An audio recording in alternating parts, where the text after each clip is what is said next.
And I just was really struck by that, and it was impactful for me, and it did begin to shape how I thought about sharing what I have, and how I started to think about generosity, not just being, who can I write a check to or give money to, but am I being generous with my whole life and with everything that I have? Buongiorno. You're listening to Going, Where God is at Work, a podcast that sits at the intersection of missions theory and practice.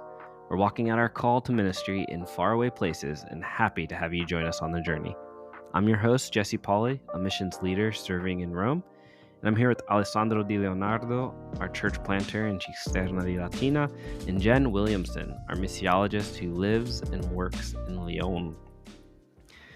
Good morning, guys. How are you guys doing today? Good morning. Morning. It is not fun outside right now. It's raining, thundering, and I brought my kids to school, and it's never fun when they're splashing and everything. Yeah. Do you guys ever get snow? No, you're too far south. Yeah, we Yeah. before You we just get moved cold, rainy. here. Yeah, before we moved here, I think it snowed once. It was like a miracle. Yeah. Yeah, in the Rome region. You were there, Jesse? I Already? wasn't, but I saw pictures that people had posted of like the Colosseum covered in snow and stuff. Yeah. But we do get hail a lot. I mean, it doesn't stay, but we just got it the other day. Yeah. Mm. Yeah, I took Sophia to school this morning, and she was doing pretty good at not jumping and splashing. And then at one point, she just took off and didn't even see that there's a huge puddle and just right into it. Man. So, but yeah, we're. I think what's kind of catching us off guard is it's cold there all of a sudden. It was not so cold up until like, I don't know, a week or two ago. And then all of a sudden it just really got cold and kind of caught me by surprise. I was enjoying the kind of warm November we had. Well, it's December, not November anymore. So we're getting to the end of the year, and it feels like we've been doing this podcast for a long time, but really we just started in, was it April, I think, March or April? Yeah. So it's like kind of crazy that we haven't even got to 1 year of podcasting yet.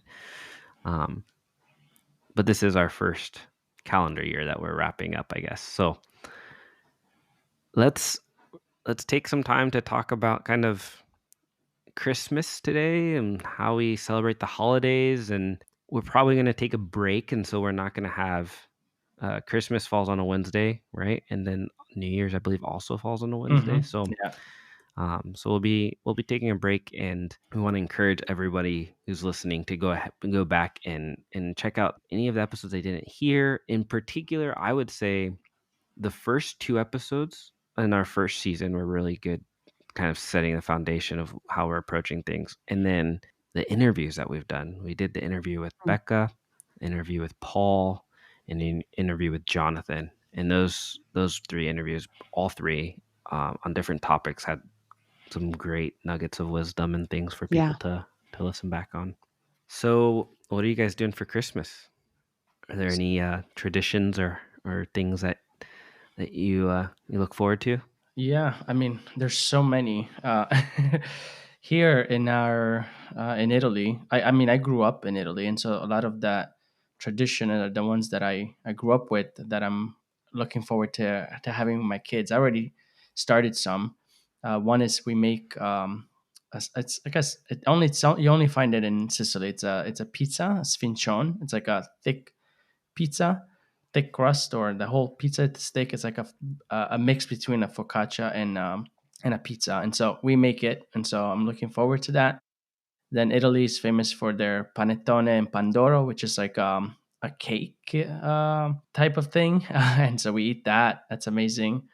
And then of course putting the tree, decorations, all that fun stuff. But honestly, just to say, I look forward to making memories with my kids. I think that's the most fun part. Oh, the sfincione. Now you're making me curious, because my grandmother on my mom's side is Sicilian, and all growing up, we would have pizza for New Year's Eve. And I'm wondering if it had to do with that, like if somehow that was one of the Mm. things that they kept throughout the years Yeah, it's for after. Christmas and for New Year. So Wow. yeah, Okay. This is the first I've heard of this. It's going to be a different Christmas for me because my husband is deployed until December 30th. I have both of my boys are going to come. One is going to arrive on Christmas Eve because he's in a Christmas play at church. So that Sunday before, he's got to be there. And so he has a bit of a school break. So he'll come Christmas Eve. And my second son will come right after Christmas. He's going to spend Christmas with his girlfriend and her family. And then both of them will come over right after Christmas. nice. So we'll celebrate Christmas as a family after David gets back on the 30th. So I decorated my house for Christmas, but I didn't have a tree up. And I was literally like, I don't even know how to get a tree without David here. Because, in France, you walk down to the local market, it's about 6 blocks. David usually just carries the tree back, but I am not going to carry a Christmas tree back. So you do a real But tree? I wanted to have one up. We do a real tree, wanted to have one up for the family. And, I was just in the States, partly for Thanksgiving, partly to help my mom who had fallen and broken a leg. And when I got back, there was a tree in my house. I felt so loved. I couldn't believe it. And I had no idea who did it because there's keys to our apartment floating all over Lyon because someone was staying here while I was gone. Someone I didn't even know, a prospective missionary that was coming to visit Lyon needed a place to stay. Then I had someone else who had keys who was watering plants. Anyways, turns out it was the two young women that I do a growth group with every week. One of them was watering my plants. So she had the keys to the apartment. I just found out yesterday morning. They were the ones who got the tree and put it up for me. But I felt so loved and so like community is so great when you have those weird years where your normal traditions seem to be all messed up and then dear friends do something like put up a Christmas tree for you while you're gone. So Well, I gotta say, I mean, this is a different. We can save this for a different episode, but it's wow, just the things you described about hosting, like you're Yeah. so wow. Like I thought I was good at hosting, but what you just described is beyond what I could handle. So I'm not there yet. So we should definitely talk about that because that comes up a lot with missionaries and Yeah. House sharing. yeah, Yeah. house sharing, hosting. Some of them are unfortunately forced. I've heard, but we could talk about that in a different episode. No, that's no, true. but it was great. And then for Christmas Day this year, I'm going to, because, it's just different. I don't have family. There's two single missionaries that I know of in Lyon that aren't going back to the States for Christmas. So I've invited them to spend Christmas Day with me and my son Chandler, who will be here. And then each of them has a friend that they know of that's also kind of in a similar situation. So other people I don't even know. So they're going to invite them and we're going to do brunch. We're going to do like a 20 € gift exchange thing. We're going to play games and watch movies and then do like probably raclette or something like that for dinner. So it's not going to be our normal Christmas, but I'm thinking, it's we're kind of gathering up strays and having them in, and we're going to try and make it fun and festive Yeah. for It'll be those who don't have memorable. a place to go. Yeah. Yeah. We did that. I don't think it was last year. I think it was 2 years ago. We did that. We invited a bunch of people over that were singles or weren't able to get back or be with family, and it was a fun time. It was really cool. Yeah, we actually have a unique Christmas in that my father-in-law is coming for Christmas, so we're excited. We've never had any family over for a holiday here, really, and so we had some really close friends for Thanksgiving, which was a blast, and then now we're having my father-in-law coming, so looking for that. We already set up our Christmas tree and that kind of stuff. But I think if I had to talk about a tradition though, I would say the Christmas villages that you can find like in all the little small towns and piazzas around. Like we love going to those and just walking around. And I always laugh because in America we have that song. I forget. You guys probably will know where it like talks about like chestnuts roasting on an open fire or whatever. And it's like here you walk around and you actually Oh actually yeah. see chestnuts roasting on an open fire. And I'm like, yay, this Yes, is so here cool. too. Yeah, yeah. I love that.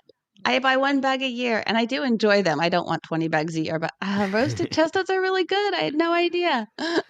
Yeah, so I look forward to that. So we're gonna go actually to a new town this weekend. Actually, we're gonna go to a new town that we've never been to and see what their Christmas village is like and stuff. So have a Yeah. weekend getaway. And here in Italy, we have it's big the nativity sets. I don't know how it is in Yes. France, Mhm. but it's all and one of the Italian tradition. I'm speaking from knowing just what Italians do. Now, I don't know if this is a European thing, but they try to either cover Jesus until the day of Christmas, or they literally take him out. And so I remember in the States, one lady from my church posted on Facebook like a nativity set that was outside, and she said, I think someone's missing, and it was Jesus. And I wrote back and I said, I bet you they're Italian. Wait until Christmas Day. And then she wrote back on Christmas Day, it's like, you were right, he's there. That's Yeah. great. I love that. It builds anticipation. Yeah. Yeah, it is cool to see it. I've we were kind of wondering because here the evangelical church tends to not do a big deal of Christmas, but then the Catholic component of the country does, and so yeah, we've been really excited by like how much lights go up and all the celebration. I was a little nervous because Christmas is probably one of my favorite times of year back in the States. We don't always get snow, but a lot of times we would also have snow and stuff, and so it's just like really picturesque. But yeah, speaking of back in the States, is there anything particular that you'll miss from home or from, I don't want to say home, but from where you come from? I already know Family that. for sure. Yeah, But I was gonna say I Yeah. yeah, already know everyone's gonna say beyond that, family. I will say one thing which I did just bring back since I was just there is candy canes. Hmm. In Mm. France, they don't like peppermint very much, like the sharp flavor, so they do these gross, sugary, rainbow-colored candy canes that I just find disgusting. I love a real candy cane hanging on my tree.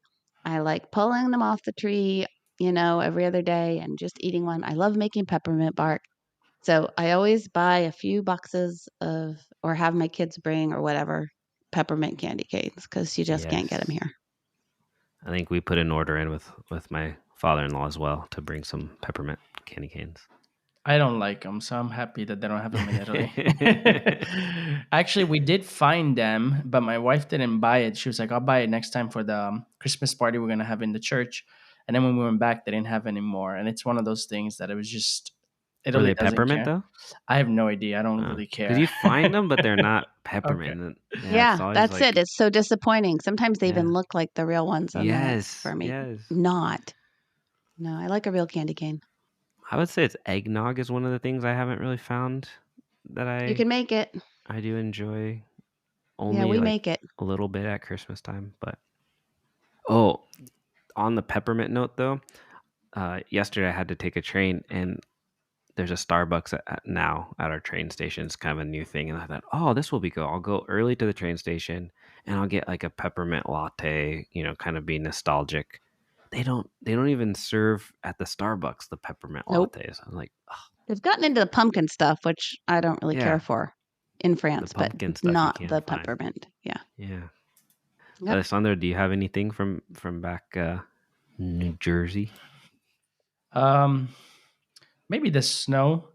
Yeah. Apart Mm. from that, like I said, I grew up in Italy, and so a lot of the things that I was missing growing up was the things that I missed from Italy. So I'm back in Mm, Italy now. So you I get to mean, the partake. biggest one is the panettone. Like you Oh, can find them in Italy, but they're you the mean in the cake I States? mentioned in the states. You can find them, but they were never as good, and or they were They're always dried out. dry. Yeah, they're always Yeah, dry. So here they're so fresh and they're so cheap. They were like an arm and a leg expensive. in the Yeah. U.S. It was unbelievable. So Do you do the ones with the raisins and the hard candies, like the no, classic I don't version? do that. I mean, if someone gives it to me, but here they're not so bad. But no, I do the ones with the chocolate. Oh no, we've been having this debate in my family. My wife's cousins, I think, they grew up with the chocolate chips in them, Yeah, and I'm like, no, that's not the classic. That's not it's the not the right one. classic. Everybody knows it's not that, but doesn't mean But they it's. keep saying it is the classic, so we keep going back and forth on that. But Oh, that's good. Yeah, I think there's something just about the food. No matter where you go, the food of the local food around Christmas time always seems to be a little bit better, special. I don't know. Hmm. As a kid, my mom's ex-husband, he even made a special beer around Christmas time. And it was like part of the process of making the beer. He would put in some hard candies. I forget what kind of hard candies they were. But so by the end of the whole fermentation process and everything, it was actually like little notes of sweetness in the beer. It was really cool. I always thought that was fascinating. I'm not a big beer drinker or beer connoisseur, but I always found that Christmas beer was fun. You know, you said something, Jesse, that made me think, and I don't have thoughts on this just because I don't know many people who live in countries that don't celebrate Christmas. Like, you know, Mm, in the States, that's a big thing. I'm assuming in all of most Europe. But what about people, missionaries, where that country just, it's not a thing. I wonder how they fare in this time. Must be yeah. very difficult or very special if they're with other missionaries, or they could use it as an opportunity to really kind of like Right. Thanksgiving. Like, exactly. I wonder if it's like that. My husband spent 6 months in Papua New Guinea as a child. His parents did sort of a short-term mission thing there, and it's one of the strangest Christmases he ever had because they were on the beach, um, swimming that day. So I think there's probably just, yeah, like Thanksgiving, like exactly like you said, Alessandro. Yeah, I think it's and we can kind of get into that. I think that's one of the things we talked a little bit about it with Thanksgiving. Like how do we leverage the different holidays? There's certain amount of holidays that are international and kind of carry over in one form or fashion across most of the world.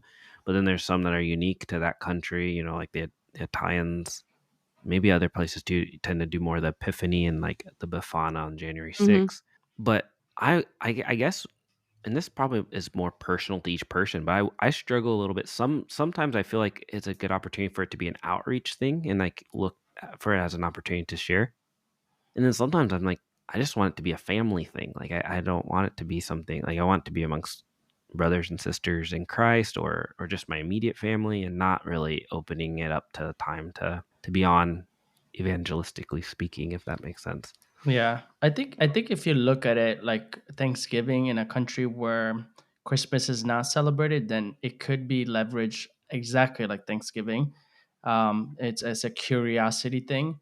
Mm, From a country that does celebrate Christmas, just like in the States. Again, speaking on only the two countries that I know, at least I've lived in, there tends to be a higher attendance in church during the season, specifically the Christmas day or Christmas. Like we don't have church service on Christmas Day. I know some churches do. We have it just that Sunday prior, the 22nd. And so so far, I've been here 5 years.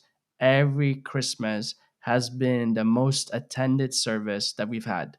It's just always been. So we're expecting a lot of people this Christmas, the 22nd. And so from that perspective, I would say I always try to be very evangelistic in my preaching for that Sunday. Not that I'm mm. not on the other ones, but more specific on that Sunday. Yeah, that's a great, awareness, Alessandro, of what's happening in the culture and being aware of who might be coming through your doors on those days. I think that's so important. We've done a little of both. I think especially when we still had kids at home. We tried to guard Christmas morning. That was Mm. our family celebration time. And so when we did outreaches, we would do them on Christmas Eve. That actually worked well in France because that's particularly we would do something for those who didn't have any family or anyone to go to, French people. And we would do that on Christmas Eve because that tends to be the big family time here. So it worked out well for our family because that wasn't traditionally when we did our big celebration. And my favorite thing that we've done was one of our first years here in Lyon. We did a sort of progressive dinner idea. It was open pretty much to anyone. It was a little bit word of mouth, but anyone who didn't have a place to go. And we had probably 8 people that we just didn't know, total strangers to us that came. And we started at our house and did appetizers and games all together. And then we walked the length of Old Lyon to our pastor's house, to Tim's house, and we did dinner there. And we had it catered so that none of us had to like be preparing dinner. We had dinner catered. We all chipped in for the apps and sat around this big table, nicely decorated. And my favorite story from that Christmas, and it goes back, Alessandro, to your hospitality thing, was one of the guys there. He was temporarily homeless. He's like, I've got a place to go in 2 weeks, but I don't have anything right now. And I don't know what I'm going to do. And one of the women on our church planting team said, well, I'm going to leave to my parents tomorrow. I have a studio in this area that's empty for 2 weeks. And she handed him the keys. This is a guy none of us knew, never met him before. Wow. She Wow. handed him the keys and he lived in her apartment for 2 weeks and everything was fine when she got back. And it was just this amazing act of generous hospitality. And it struck me on a lot of levels. One was, yeah, just her willingness. But two, in France, people, she lived a simple life. She was a pharmacist. She had decent means, but she didn't have a lot of stuff. She didn't have a fancy apartment. And she really wasn't worried about. I mean, there wasn't much to lose, I guess is what I'm saying. And I think sometimes, as by comparison, wealthy Westerners in a lot of places that we can limit or short circuit our own capacity to be generous or hospitable because we have a lot to lose. I do have nice things in my apartment. I do take good care of my kitchen knives or whatever it is, that we have. And I just was really struck by that, and it was impactful for me, and it did begin to shape how I thought about sharing what I have and how I started to think about generosity, not just being, who can I write a check to or give money to, but am I being generous with my whole life and with everything that I have? So it was a good witness to me to watch someone else do that. That's really cool. That's a cool story. Very. I do just want to uplift you a little bit, Alessandro, and encourage you because earlier in our podcast season, we talked about your hospitality. You had groups of 10, 12 people staying in your home, so you've shown hospitality as well. You have the hospitality gift as well. Yeah, I'm in the house. That's the trust gift. That's a different one. Yeah. Yeah, to have someone here, that's interesting. Yeah, it is I guess different levels of looking at things. And then I think your story, Jen, kind of shows like, yeah, we're all growing in that area as well. Yeah. Yeah, and it's we did that. It was a hard decision to make though. We let a missionary couple stay in our house for a month, and that was it was a little strange at first, especially the first days getting back when they would come over and we'd talk because it was like they just felt so at ease and we're like, wait, hold on, this is our house, but they had just been there for a month, so they felt like it was, but no, it was it definitely is a test of trust and faith in the Lord taking care of your stuff and. And That's cool. surrender and Yeah. detachment. In some ways, you have to let it go. No, that's very, very good. You hinted at this a little bit earlier, Jen, but I'm wondering because, like, your stories of a single gal who was leaving, and so her apartment was empty. But, like, there's also an element of the holidays, and you mentioned protecting the morning of Christmas morning. So, like, what are some other boundaries, that as missionaries, as global workers, we're in foreign lands, we're in different places, we're trying to be a light of Jesus. But we also need to take care of ourselves and we need to love ourselves and our families well so that we can love others well as well. So, what are some boundaries that you put in place or that you've put in place before to protect family and not mixing too much holiday and you can easily get into like work life balance, but what are some of the boundaries you've tried to implement? We did do the Christmas morning one with our boys. I mean, that was always important.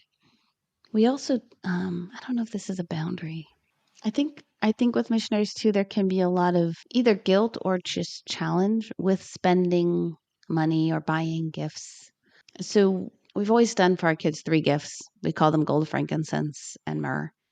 and only 3 gifts. And David and I grew up in families that went way overboard for Christmas. So it was a boundary that we set in the other sense, kind of to protect. We do stockings also, those are small things, but then 3 gifts, and those are carefully chosen. And even when we were missionaries, I mean, we are missionaries now, but my husband also has another job. So when we were only living on the missionary budget, I should say, we maintained that value of gift giving, and reasonably, not over the top, but we did not, think that our kids needed to suffer depravity or financial stress, just because of the life we had chosen. And we wanted it to be a day of blessing and a sense of God's extravagance. So our gift giving wasn't extravagant in the sense that it was beyond our means financially, but it was extravagant in the sense that we tried to make sure our children received nice things that maybe even meant some sacrifice for us in other areas, and in other ways in other parts of the year, so that we could make Christmas a special day of generosity, and wanting them to experience it as God's generosity to them, that God calls us, He calls us to do hard things. There's struggle in life, and that's part of our growth, but there's also a generous Father who loves us and who pours out His riches on us. And we wanted them to know, that side of God as well. And so as we celebrated the generous gift of the incarnation of Christ coming, we also celebrated that with physical gifts. Yeah, It's a weird that's boundary to talk about, but yeah. Well, it's a good one. I've actually kind of wondered a little bit about that. Um, but from a different perspective. But I like hearing the idea of like the frankincense myrrh and like that whole was a cool concept.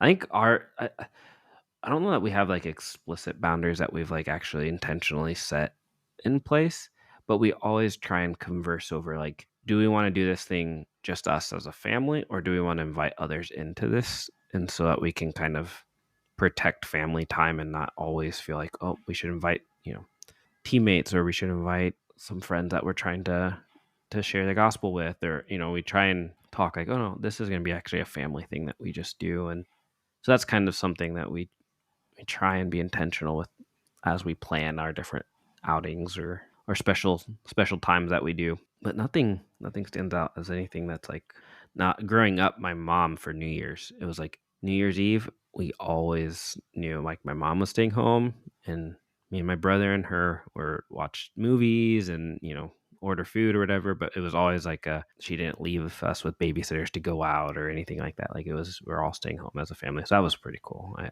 enjoyed that boundary that she set. Yeah, I don't see.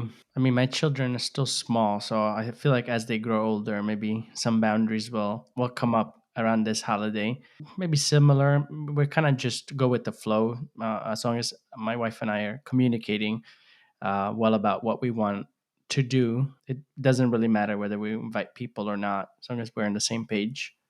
Do you have like Christmas Day? Do you have people from church and stuff over, or does it stick? Is it just kind of your family, or how does that look for you guys last couple of years?